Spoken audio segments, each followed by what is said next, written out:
Spalding, thank you for joining us today. Thank you. Earlier this morning, you participated on a panel about China, geonomics, and great power competition. I'm curious what your key takeaways from the panel are. Well, I still think we have a lot to learn about how the Chinese Communist Party goes to war. I think we still think in terms of national security related to airplanes and ships and bombs. And really, the Chinese don't think of it that way. They think of it, how can they manipulate or undermine our society, our social cohesion, our political sovereignty. And it's really about using the corporate sector, our financial institutions, to influence them, to influence our political process. And that's something very different than a type of war that I learned here in the United States.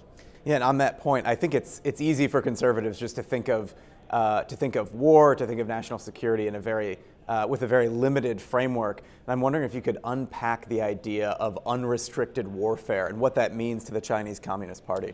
Well, during the Cold War, we didn't allow the Soviet Union to do business with our companies. We didn't allow them to attend our universities.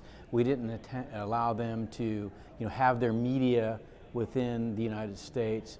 We recognized that they would do something that's called active measures, and it was really meant to, again, undermine our political cohesion.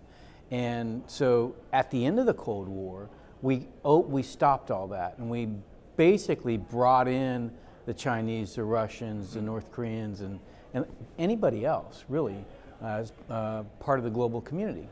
Well, the Chinese Communist Party used that to not only build their economic and financial power, but they also used to slowly start insinuating themselves in our academia, in our political system, in our economic system, in our financial system, and in our international institutions like the UN, the World Bank, the World Trade Organization, the World Health Organization.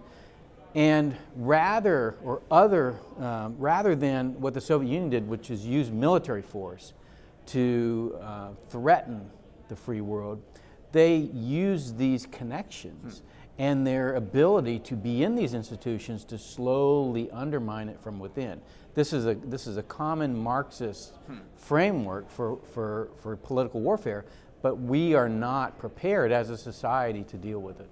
So what was your wake-up call? You're a general in the Air Force. You served in the Trump administration. At what point did your mindset shift from a conventional understanding of national security to this broader focus? What was the wake-up moment? So there's two things that I think led to it. First of all, I'm a B-2 pilot, and I experienced warfare from the standpoint of a B-2 pilot. Same time I had a PhD in economics. So I'm in the Pentagon in 2014, and I see this presentation created by one of our top 5 audit firms. And it brought back memories of the Kosovo War. During the Kosovo War, we used B-2s to take away assets of the leadership of the Serbian regime. And as we took those assets away, they capitulated. So we basically got a political outcome using weapons of war. What I saw in that presentation was the systematic dismantling of the U.S. industrial base. And if you kind of recollect, during the Hong Kong protests, Daryl Morey, the general manager of the Houston Rockets, tweeted about Hong Kong. And what happened? The Chinese Communist Party went after the NBA. I write in my book about a man that was working for Marriott Corporation, liked to tweet about Tibet. The Chinese Communist Party called up Marriott Corporation and forced them to fire him. So in much the same way we used weapons to undermine the political sovereignty of Serbia, the Chinese Communist Party is using finance and these economic relationships with our corporations, who then in turn influence our political system.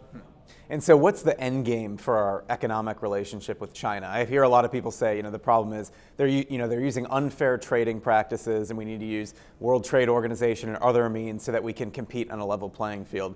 Do we want a level playing field, or do we, recognize that, in the world, each state, views their economy to some extent as a tool of national power? Do we actually want to create an advantage for United States industry, or is the end goal really a level playing field? How do you think about that? With the invention of nuclear weapons, there was never a hot war between the U.S. and the Soviet Union, and it was because of the threat that those weapons pose to the really survival of the human race. Same issue exists today between the United States and China. They're both nuclear powers. Nobody wants to go to a hot war where nuclear weapons are involved. Obviously, Iraq, Afghanistan, no nuclear weapons, completely different. Kosovo, no nuclear weapons.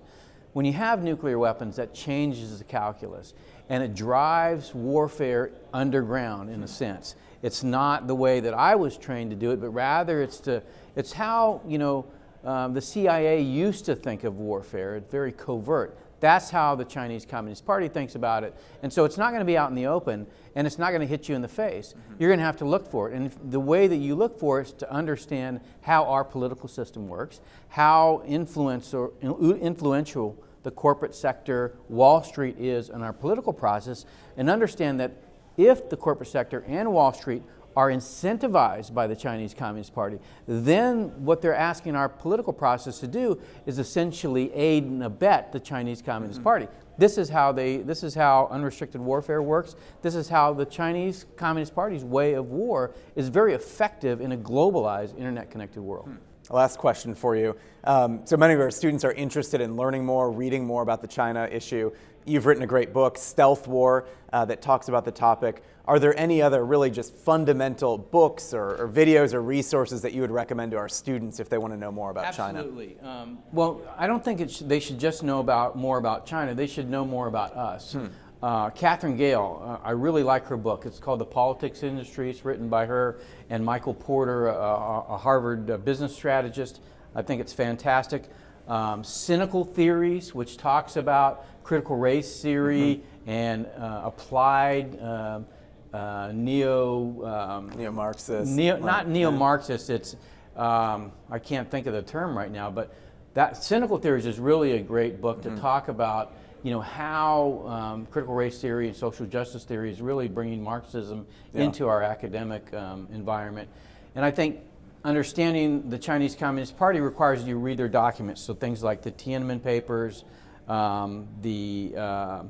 there's a document called Document Number 9 that come out of the Chinese Communist Party. There's the Xinjiang Papers that were released to the New York Times.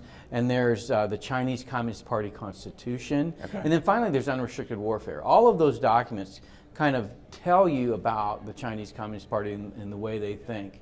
And so, the term I was looking for is applied postmodernism. So it's postmodernism that's been applied in an activist sort of way. So it used to be just an academic ideology. Now it's been transformed into a movement, and that movement basically allows this control of the narrative that's away from kind of the scientific method and facts.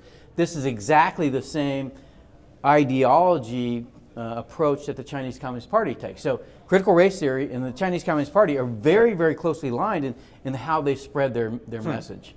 I think that's a good note to end. I hope you can join us at ISI again soon. Thank you. Thank you.